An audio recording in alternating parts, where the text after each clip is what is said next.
There might not be a Glenview if there hadn't been the Great Chicago Fire of 1871 and the railroad.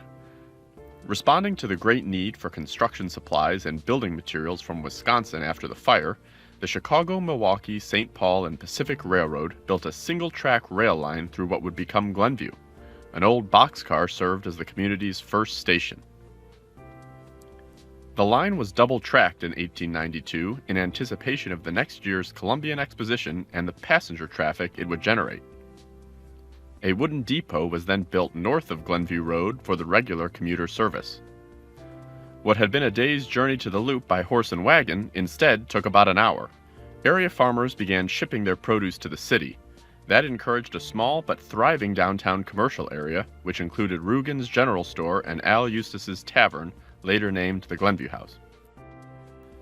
The wooden train station was replaced in the early 1960s when Glenview's population topped 18,000.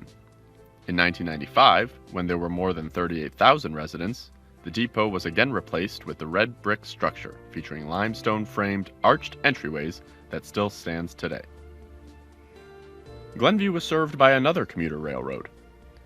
One branch of the North Shore Line that ran along Glenview's east border operated from 1926 until 1963.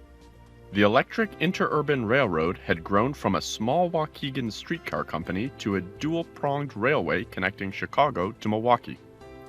The Skokie Valley branch veered west off the Chicago Transit Authority's Howard Street stop along what is now the CTA's Skokie Swift line. It continued north with train stops in Glenview, Northbrook, and Deerfield on the way to Waukegan and Milwaukee.